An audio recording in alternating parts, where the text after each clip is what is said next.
Assalamualaikum warahmatullahi wabarakatuh. Berjumpa kembali di channel Langit Bukit Menoreh Official.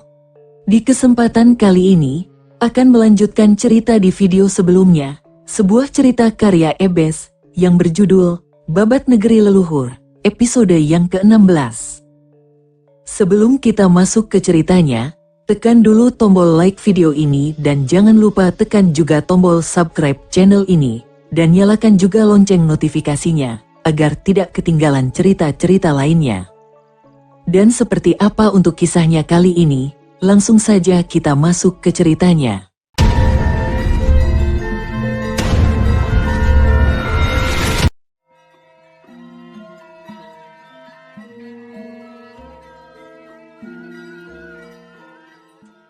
Panji Watu Gunung segera mendekati bayangan itu. Setelah jarak dekat baru terlihat kalau itu kakek Sima. Anggarawati berlari mendekat. Sedang apa kakek tengah malam seperti ini? Mau menakuti aku ya? Anggarawati ketus. Aku baru dari sungai. Perutku sakit sejak tadi sore. Kakek Sima malu-malu mengakui. Ku kira setan mana yang menakutiku. Anggarawati mendengus kesal dan kembali ke tempatnya. Hehehe, maafkan aku. Kakek Sima cekikikan sambil berlalu. Panji Watu Gunung pun kembali ke tempat istirahatnya. Dilihatnya Sekar Mayang sudah pulas di alam mimpi. Dengan pelan, Watu Gunung merebahkan tubuhnya di atas tumpukan rumput kering alas tidurnya. Anggarawati memepet tubuh Panji Watu Gunung lalu memeluknya. Putri bungsu Adipati Seloageng itu merebahkan kepalanya di lengan kiri Watu Gunung. Kakang Watu Gunung, Anggarawati tidak bisa tidur. Lantas kamu mau apa, Dinda? Watu Gunung merubah posisi tidurnya menghadap Anggarawati. Pengen dipeluk, ucap Dewi Anggarawati manja. Panji Watu Gunung segera memeluknya.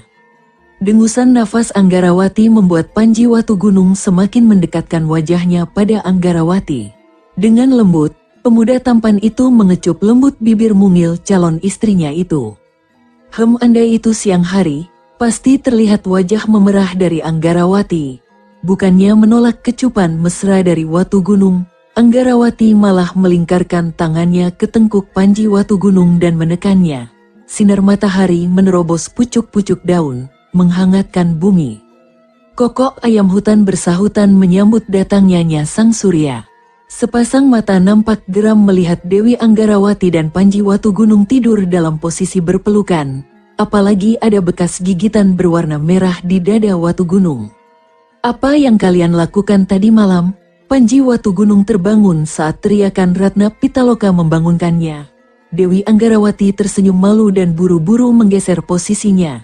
Sekar Mayang yang tidur di sebelah kanan Panji Watu Gunung juga ikut melek. Kalian selalu mengambil kesempatan saat aku lengah. Mulai hari ini harus adil, Ratna Pitaloka masih gusar. Hari ini giliranku menemani Kakang Watu Gunung. Selanjutnya Mayang dan terakhir kau Putri Manja.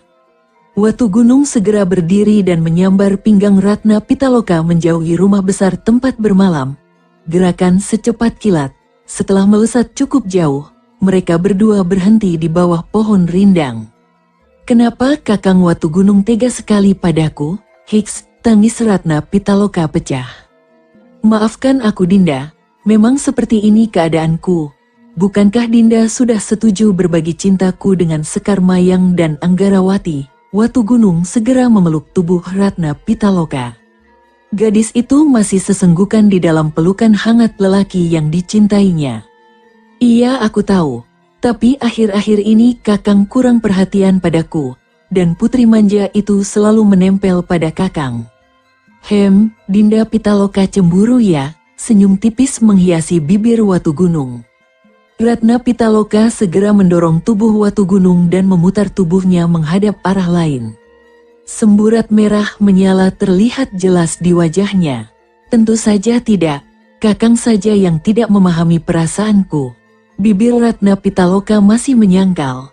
Ya sudah, kalau tidak cemburu ya tidak apa-apa. Aku kembali saja sama Anggarawati, goda Panji Watu Gunung. Kakang, Ratna Pitaloka memutar tubuhnya dan mendelik marah mendengar kata-kata Panji Watu Gunung.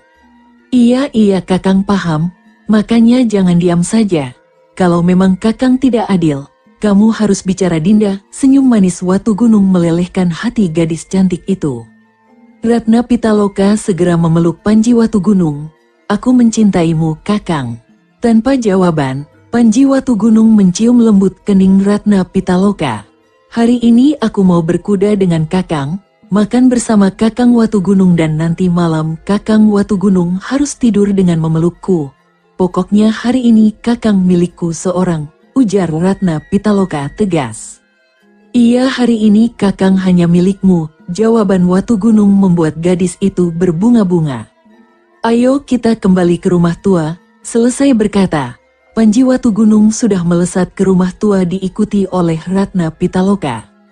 Di rumah tua, nampak semua orang sudah siap melakukan perjalanan. Hari ini Anggarawati harus merelakan Ratna Pitaloka berkuda bersama Panji Watu Gunung. Walau kesal, tapi dia juga sadar Panji Watu Gunung bukan miliknya sendiri. Sekar Mayang tersenyum simpul, biar Kang Bok Pitaloka seharian tidak aku ganggu. Yang penting besok giliranku, batin Sekar Mayang berseri-seri. Sepasang Sriti Perak merasa aneh dengan tingkah laku mereka bertiga, sedangkan Ki Sima dan Ratri hanya geleng-geleng kepala. Setelah menyusuri jalan melintas hutan kecil, rombongan Panji Watu Gunung berhenti di persimpangan jalan. Pendekar muda, budi baikmu akan kami kenang selalu. Kami mohon pamit, akan ke Padepokan Anggrek Bulan. Semoga jagat Dewa Batara masih memberikan kesempatan kita untuk bertemu kembali, ucap Sriti Lanang sambil memberi hormat. Jaga baik-baik calon-calon istrimu ya Tuan Pendekar Pedang Naga Api.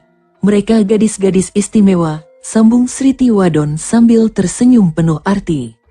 Kalian juga hati-hati Paman. Setelah Anggrek Bulan, Paman dan Bibi harus ke Padas Putih, kata Watu Gunung disambut anggukan kepala dari Sriti Lanang. Sepasang Sriti Perak menggebrak kuda, mengambil jalur kanan menuju ke Padepokan Anggrek Bulan. Sedangkan rombongan Panji Watu Gunung mengambil jalur kiri menuju ke Pakuwon Bandar yang merupakan jalur terdekat menuju Padepokan Padas Putih. Tanpa banyak hambatan, mereka tiba di Pakuwon Bandar pada lewat tengah hari. Jalan di seputar Pakuwon Bandar lebar, rumah-rumah tersusun rapi. Banyaknya orang berlalu lalang di jalan Pakuwon, tanda tempat ini tempat persinggahan ramai. Rata-rata yang mereka yang menuju ke Gunung Penanggungan atau sebaliknya menjadikan tempat ini sebagai tempat pemberhentiannya. Tak jarang murid-murid Padas Putih juga membeli kebutuhannya di Pakuwon Bandar. Panji Watu Gunung dan rombongannya berhenti di sebuah rumah makan yang ramai. Di belakang rumah makan, ada juga tempat menginap untuk para pelancong. Usai menyerahkan kuda pada Pekatik, mereka masuk ke rumah makan. Sebentar lagi senja dan mereka memutuskan makan dan bermalam di situ. Memaksakan perjalanan ke Padepokan Padas Putih berarti mereka harus bersiap tidur di hutan. Seorang pelayan segera menghampiri mereka. Melihat tampilan pendekar, pelayan tersebut berhati-hati dan memilih bersikap ramah. Permisi Tuan, ada yang bisa hamba bantu? Tanya pelayan ke Panji Watu Gunung. Karena bagaimanapun terlihat bahwa pemuda itu pimpinan rombongan. Kami ingin makan dan menginap di sini, bisa kan? Panji Watu Gunung melirik suasana di situ. Oh tentu bisa Tuan. Berapa kamar yang dibutuhkan, akan hamba siapkan, pelayan itu sopan. 5 kamar saja, sekalian makan untuk 6 orang, jawab Watu Gunung. Ratna Pitaloka tersenyum lebar, sedangkan Sekar Mayang dan Dewi Anggarawati cemberut. Iya Tuan, sekarang hamba antar Tuan ke meja. Pelayan bergegas menuju sebuah meja besar dengan 6 kursi di sekeliling. Di sebelah belakang meja Panji Watu Gunung nampak 3 orang lelaki dengan pakaian serba merah bercakap-cakap. Kakang, apa kau dengar berita tentang perguruan Kalajengking Biru yang baru diobrak-abrik beberapa pendekar tempo hari? Ujar seorang lelaki muda dengan pedang pendek di pinggangnya. Aku dengar itu dari para pedagang yang melintas dari Tamwelang. Menurut berita, mereka adalah orang-orang Watu Galuh yang dipimpin langsung aku. Watu Galuh, lelaki dewasa berjenggot tipis itu mengelus jenggotnya. Tapi aku dengar Kang, aku Watu Galuh hanya memimpin pasukan.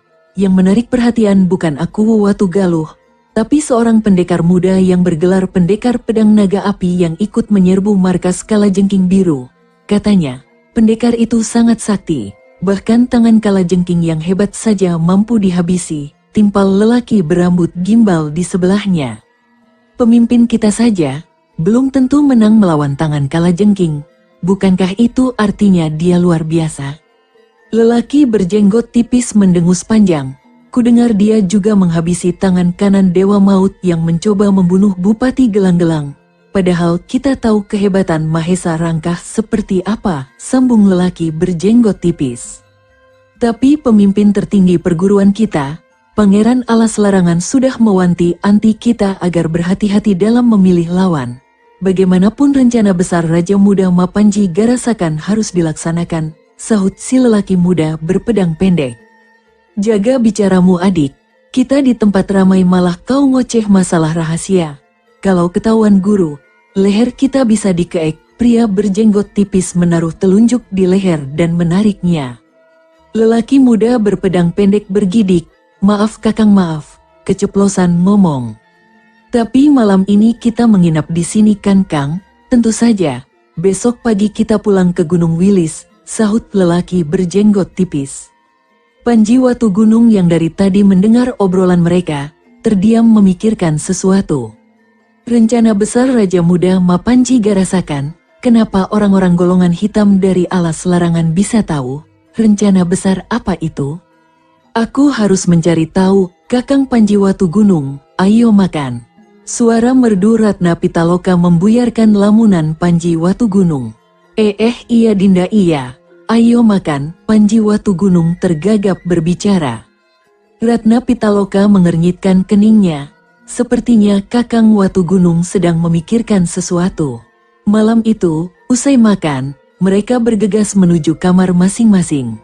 Ratna Pitaloka yang sekamar dengan Panji Watu Gunung berdebar kencang jantungnya. Dia hanya duduk di kursi dalam kamar, sebentar-sebentar melirik Panji Watu Gunung di atas ranjang. Kenapa masih di situ? Katanya mau menemani tidurku malam ini, ucapan Watu Gunung bagai gelegar petir menyambar dada Ratna Pitaloka. Aku masih belum mengantuk Kakang, kegugupan Ratna Pitaloka membuat Panji Watu Gunung tersenyum. Ya sudah aku pindah ke kamar Anggarawati saja. Ratna Pitaloka segera bergegas menuju ranjang dan memeluk tubuh Panji Watu Gunung. Tidak boleh, ucap Ratna Pitaloka. Panji Watu Gunung terkekeh geli melihat tingkah Ratna Pitaloka. Tadi pagi garang banget, sekarang seperti anak kucing jinak. Lah kenapa tidak boleh, ucap Panji Watu Gunung menggoda Ratna Pitaloka. Dengan wajah merah seperti tomat matang, Ratna Pitaloka berucap, kamu milikku malam ini, pagi menyapa Pakuwon Bandar. Meski mendung menggelayut manja di langit, namun suasana pagi begitu sejuk. Ratna Pitaloka tersenyum manis, tak henti-hentinya dia memandang wajah tampan yang dia temani tidur tadi malam. Meski tidak berhubungan intim, namun itu sudah lebih dari cukup membuktikan bahwa pemuda tampan itu juga menyukainya. Dengan lembut, gadis cantik itu menundukkan wajahnya dan mengecup mesra bibir Panji Watu Gunung. Ciuman itu serta-merta membangunkan Panji Watu Gunung dari tidurnya. Melihat Ratna Pitaloka masih memandangi wajahnya, Watu Gunung segera berucap, sudah puas belum memandang wajahku? Wajah cantik Ratna Pitaloka seketika merah. Panji Watu Gunung tersenyum manis. Tok tok tok, ketukan pintu dari luar membuyarkan kemesraan mereka. Panji Watu Gunung segera beranjak dari tempat tidurnya dan berjalan menuju pintu kamar. Saat pintu kamar terbuka, wajah cantik Sekar Mayang tersenyum simpul. Cih, dasar pengganggu, tumben sekali pagi hari kau sudah bangun Mayang. Biasanya kau tidur seperti kebo, ejek Ratna Pitaloka yang masih kesal karena diganggu. Oh tentu aku harus bangun pagi Kang Bok, karena hari ini adalah giliranku bersama Kakang Watu Gunung, senyum lebar merekah di bibir Sekar Mayang. Walaupun masih kesal, tapi Ratna Pitaloka juga sadar dengan kesepakatan yang telah mereka buat. Setelah membersihkan diri dan bersiap, mereka turun ke rumah makan. Terlihat wajah-wajah mereka yang segar, terutama Ratna Pitaloka dan Dewi Anggarawati. Hari ini mereka berdandan cantik. Ratna Pitaloka memakai kemben kuning muda berpadu celana pendek selutut ala pendekarnya. Sedangkan Dewi Anggarawati memakai kemben hijau pupusnya dengan paduan celana selutut warna serupa. Seusai makan, mereka membayar biaya menginap dan rumah makan. Pelayan rumah makan itu sangat senang setelah mendapat tips 1 kepeng perak. Mereka semua segera melompat ke atas kuda dan menepuk kuda mereka agar jalan perlahan. "Kakang Watu Gunung, berhenti sebentar," teriakan Dewi Anggarawati saat mereka melewati pasar yang sedang ramai. "Ada apa, Dinda?" Panji Watu Gunung menoleh ke Anggarawati. "Iya, ada apa? Apa kau ingin mengganggu waktu mesraku Putri Manja?" timpal Sekar Mayang. "Cih, siapa juga yang mau ganggu?" gerutu Dewi Anggarawati dalam hati. "Kakang Watu Gunung, aku ingin memberikan oleh-oleh untuk Resi Empu Sakri dan Kakang Warigalit, boleh kan?" Anggarawati tersenyum tipis. Panji Watu Gunung mengacungkan jempol tanda setuju. Ratna Pitaloka segera melompat turun dari kudanya. "Aku ikut." Sekar Mayang juga ikut melompat turun dari belakang Panji Watu Gunung. "Ratri, ayo ikut juga," teriak Sekar Mayang pada Ratri yang masih di atas kuda. Ratri tampak ingin ikut tapi dia sadar tidak punya cukup uang. "Jangan khawatir, nanti belanjamu aku yang bayar," teriak Sekar Mayang lagi. Wajah Ratri berbinar seketika dan melompat turun mengikuti Sekar Mayang masuk ke pasar. Tinggal Ki Sima dan Panji Watu Gunung yang di luar pasar. Matahari semakin mendekat di atas kepala, tapi mereka belum juga kembali. "Dasar perempuan, lupa waktu kalau urusan belanja," gumam Panji Watu Gunung kesal. Dari dalam pasar berturut mereka keluar. Dewi Anggarawati menenteng sebuah buntalan kain. Ratna Pitaloka membeli beberapa bahan makanan, sedangkan Sekar Mayang dan Ratri membeli baju baru. Melihat Panji Watu Gunung bersungut-sungut kesal, mereka tidak berani bertanya dan langsung mengikuti langkah Panji Watu Gunung memacu kudanya. Kuda-kuda pilihan mereka memang jempolan, dengan cepat melesat menuju Padepokan Padas Putih. Lewat tengah hari, mereka sudah sampai di gerbang Padepokan Padas Putih. Penjaga gerbang yang mengenali Watu Gunung dan ketiga gadis itu segera mempersilakan masuk. Suasana Padepokan Padas Putih masih tidak berubah meskipun hampir 3 purnama mereka tinggalkan. Mereka bergegas menuju kediaman Empu Sakri yang ada di bagian barat Padepokan. Di halaman kediaman Empu Sakri, nampak Warigalit, kakak seperguruan tertua, sedang asyik berlatih jurus tombaknya. "Kakang Warigalit," teriak Ratna Pitaloka keras menghentikan latihan Warigalit. Warigalit segera berlari mendekati rombongan Panji Watu Gunung. "Jagat Dewa Batara, kalian kembali." Warigalit matanya berkaca-kaca. "Tentu Kakang, Watu Gunung kan bilang hanya sementara perginya." Panji Watu Gunung tersenyum tulus. "Kakang Warigalit tampak lebih berotot ya sekarang," ujar Sekar Mayang. Dari dalam rumah, Empu Sakri yang mendengar suara ribut-ribut di halaman rumahnya, segera bergegas keluar. Lelaki sepuh itu tertegun sejenak melihat murid-murid kesayangannya sudah kembali. Namun yang mengejutkan bukan itu saja bagi Resi sepuh.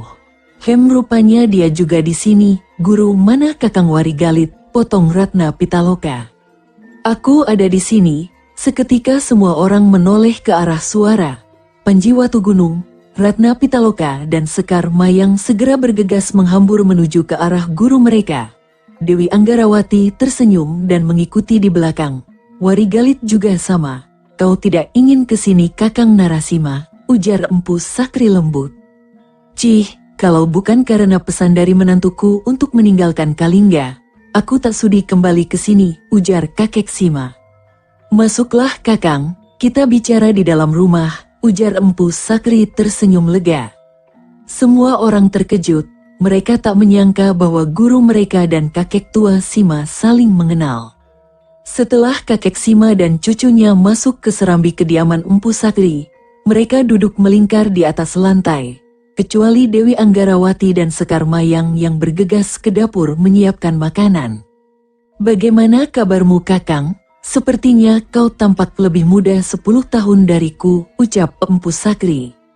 Kabarku baik, sepertinya padepokan Padas Putih menjadi lebih besar daripada saat terakhir aku di sini, jawab kakek Sima. Hehehe iya Kakang, murid di sini sudah mencari angka 400 lebih. Walau tidak sebesar perguruan pedang suci di Lembah Hijau, tapi perguruan ini termasuk besar di dunia persilatan, jelas Empu Sakri. Guru maaf menyela pembicaraan, kakek Sima ini dulu juga anggota Padas Putih ya? Tanya Watu Gunung penasaran.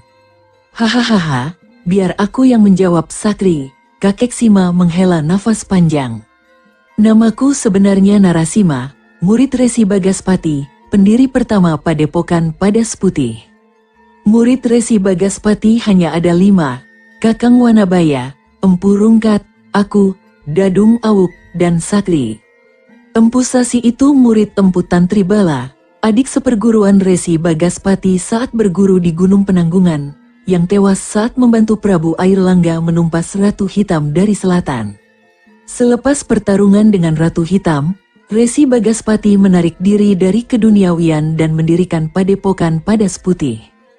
Setelah guru meninggal, terjadi perpecahan di antara murid-murid Resi Bagaspati. Kakang Wanabaya, kami pilih menjadi pemimpin, Dadung Awuk yang tidak terima menantang duel dan kalah. Walaupun Dadung Awuk kalah, tapi kami berharap bisa rujuk, tapi ternyata tidak. Dadung Awuk memilih pergi dari Padas Putih dengan membawa dendam kekalahan. Lalu Empu Sasi datang atas permintaan Kakang Wanabaya.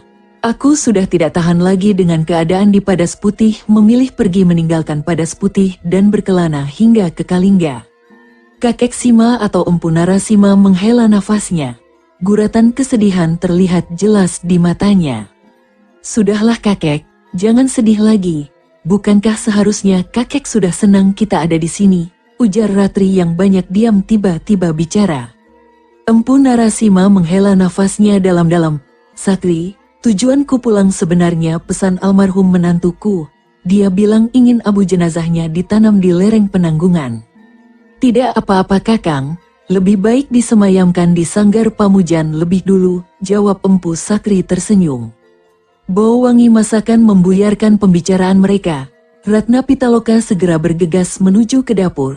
Tak lama kemudian Ratna Pitaloka, Sekar Mayang dan Dewi Anggarawati keluar sambil membawa nampan berisi nasi dengan lauk pauknya.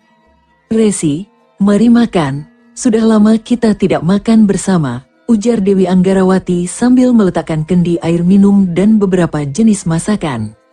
Mereka semua makan dengan lahap. Masakan Anggarawati memang enak, jauh lebih enak dari masakan Ratna Pitaloka atau Sekar Mayang. Masakanmu sangat enak, pantas Watu Gunung suka padamu, ujar Empu Narasima. Dewi Anggarawati tersenyum manis sambil malu-malu. Ratna Pitaloka dan Sekar Mayang hanya cemberut saja karena mereka juga mengakui kalau masakan Anggarawati memang lebih enak dari masakan mereka. Usai bersantap, mereka bercakap-cakap kembali, sedangkan para gadis sibuk membereskan perkakas. Sakri, aku punya permintaan, ujar Empu Narasima. Apa itu Kakang? Kalau bisa pasti ku kabulkan, jawab Empu Sakri sambil mengelus jenggotnya. Aku ingin mengangkat muridmu ini sebagai muridku, tukas Empu Narasima sambil menepuk pundak Watu Gunung. Ajian sepi anginnya sudah tingkat 7, sudah sangat sempurna, tapi kalau dia mempelajari ajian tameng wajahku, dijamin dia akan menjadi pendekar pilih tanding. Empu Sakri tersenyum, lalu berkata, silahkan Kakang, selama itu berguna untuk Panji Watu Gunung, aku tidak keberatan. Para gadis sudah kembali dari dapur, mereka kembali ikut duduk mendengarkan guru mereka.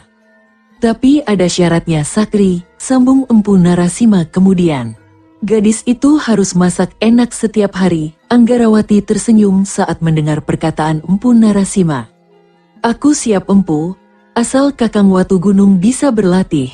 Toh kalau nanti aku jadi istrinya, pasti aku lebih terlindungi kalau Kakang Watu Gunung menjadi lebih hebat, ujar Dewi Anggarawati sambil tertunduk malu. Jadi kau belum jadi istrinya, Empu Narasima memandang ke arah Panji Watu Gunung. Kakang Watu Gunung bilang kalau sudah jelas tujuan guru memanggilnya, dia akan menikahi Ku Empu, jawab Anggarawati sambil melirik Watu Gunung yang hanya senyum-senyum. Ratna Pitaloka segera berkata, Dinda Anggarawati, bukan kau saja yang akan jadi istrinya, aku dan Mayang juga. Semua orang terkejut mendengar kata-kata Sekar Mayang. Empu Sakri hanya tersenyum simpul, sedangkan Warigalit melongo.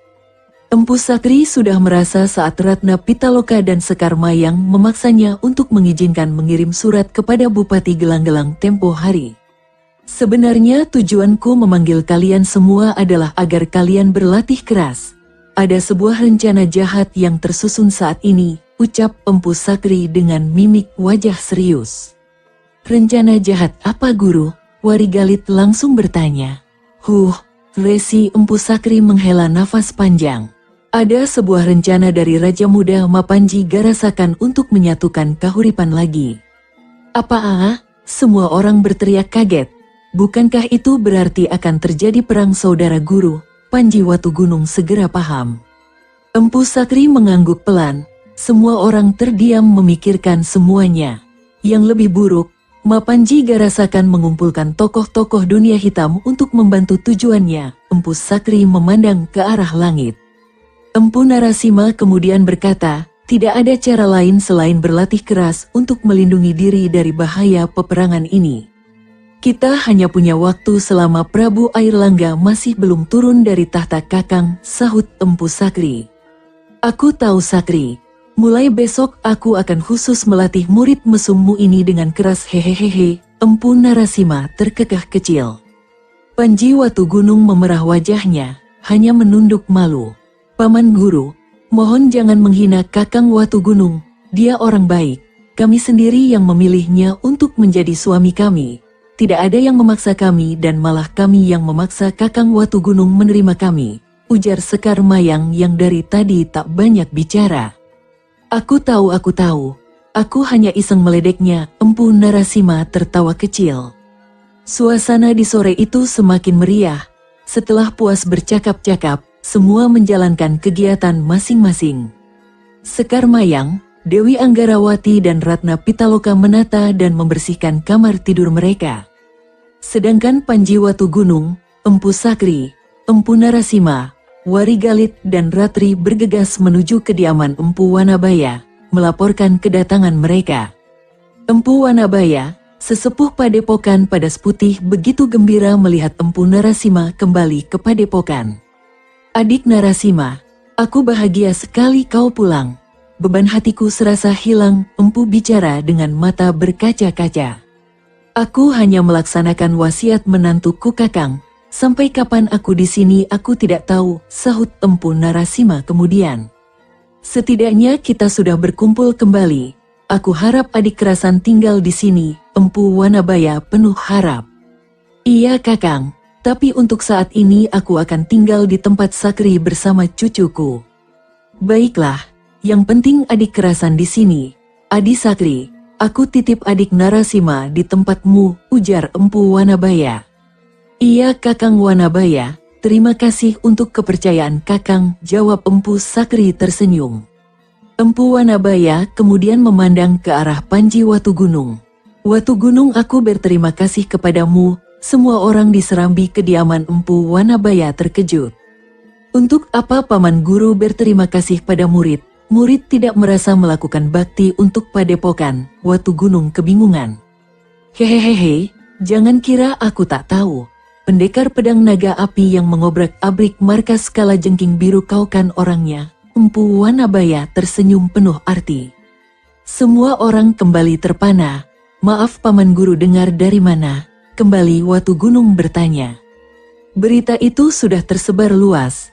Saat kau melakukannya, Dewi Kalajengking Biru dan beberapa sesepuhnya sedang dilewa. Di pertemuan para pendekar golongan hitam, kau kesana menyelamatkan nyawa muridku, Tunjung Biru. Dari itu, aku berterima kasih kepadamu, Empu Wanabaya menjelaskan semuanya. Murid hanya membantu aku Watu Galuh Paman Guru. Jadi murid tidak sendiri, Panji Watu Gunung merendah. Hehehehe, aku tahu. Tapi kau mampu menghabisi tangan Kalajengking, itu bukan hal mudah. Adik Sakri, murid didikanmu luar biasa. Kau harus menambah ilmu kanuragannya agar kelak mampu menjadi jagoan tanpa tanding dan mengharumkan nama padepokan Padas Putih, ujar Empu Wanabaya kemudian. Aku mengerti Kakang, Empu Sakri tersenyum bangga. Mereka berbincang sampai senja. Selepas itu, mereka mundur dari kediaman Empu Wanabaya. Malam itu semua orang telah beristirahat, kecuali Panji Watugunung dan Empu Narasima yang masih diserambi kediaman Empu Sakri.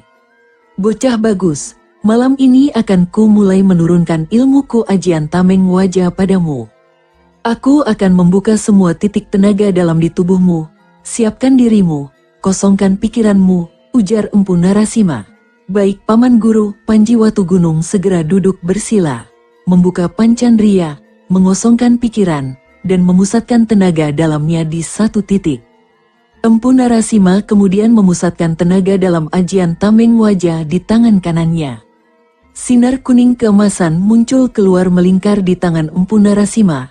Lalu pria sepuh berbadan kekar itu segera meletakkan tangan kanannya di atas kepala Watugunung. Sinar kuning keemasan segera melingkupi seluruh tubuh Panji Watugunung. Rasa panas menyengat dirasakan Panji Watugunung di sekujur tubuh, keringat bercucuran dari seluruh tubuhnya.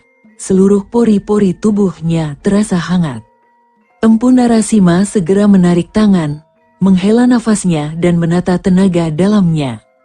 Sinar kuning keemasan yang melingkupi seluruh tubuh Panji Watugunung perlahan memudar dan merasuk ke dalam tubuhnya.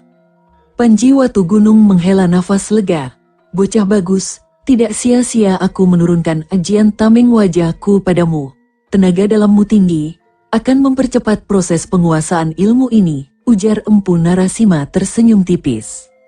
Terima kasih Paman Guru, Panji Watugunung bersujud kepada Empu Narasima. Bocah bodoh.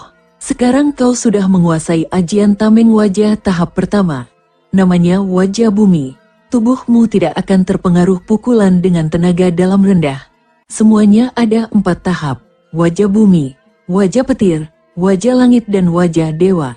Saat kau menguasai ilmu ini sampai tahap wajah dewa, tubuhmu tidak akan terluka oleh serangan ilmu kanuragan tingkat tinggi maupun benda pusaka ampuh sekalipun, jelas Empu Narasima. Dengan tenaga dalammu sekarang, kau akan bisa cepat menguasai tahap wajah dewa dalam waktu 2 bulan. Malam ini bersemedilah, biarkan tenaga dalam tameng wajah menyebar merata di setiap bagian tubuhmu, timpal Empu Narasima. Perintah Paman Guru akan murid laksanakan, ujar Panji Watugunung hormat. Empu Narasima kemudian bergegas menuju kamar peristirahatannya. Sementara Panji Watugunung tetap duduk di serambi rumah kediaman Empu Sakri, dia bersemedi sampai pagi menjelang. Demikianlah, selama 2 bulan Panji Watugunung dilatih oleh Empu Narasima, sedangkan Empu Sakri melatih ketiga muridnya dan membantu Dewi Anggarawati melatih ilmu meringankan tubuh dan tenaga dalamnya. Sementara itu di Dahanapura, hari itu, tahun 1042 Masehi atau Surya Sengkala kembar Tirta Sirnaning Nata, Sang Prabu Airlangga mengumumkan pengunduran diri dari tahta kerajaan Kahuripan. Dengan ini, aku mengumumkan kepada segenap rakyat Kahuripan, bahwa aku Sri Maharaja Rakai Haludharma Wangsa Airlangga Anantawikrama Tunggadewa mengundurkan diri dari keduniawian dan tahta Kahuripan. Kahuripan aku bagi 2. Di Kahuripan Barat menjadi kekuasaan putraku Sri Maharaja Samarawijaya. Sedangkan Kahuripan Timur menjadi kekuasaan putraku Sri Maharaja Mapanji Garasakan. Selanjutnya aku akan menjadi pertapa di lereng Gunung Penanggungan dengan nama Resi Aji Paduka Empu Sang Pinaka Catraning Buana. Seluruh pembesar istana Kahuripan menangis mendengar suara dari Airlangga. Kemudian Airlangga turun dari singgasananya, berjalan mengendarai gajah meninggalkan istana Kahuripan menuju pertapaan di lereng Gunung Penanggungan.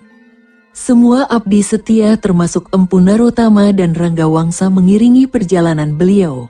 Narotama memilih mengikuti langkah Airlangga menjadi pertapa sesuai sumpah janjinya.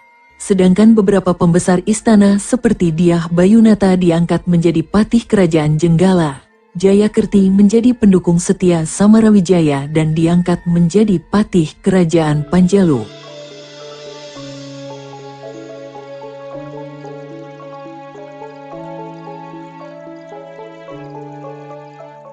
Sahabat pendengar setia Langit Bukit Menoreh ofisial yang berbahagia, sampai di sini dulu ceritanya. Bagaimana kelanjutan kisahnya? Nantikan kelanjutan cerita ini di video berikutnya. Agar tidak ketinggalan kelanjutan cerita ini, klik tombol subscribe channel ini, dan nyalakan juga lonceng notifikasinya. Wassalamualaikum warahmatullahi wabarakatuh.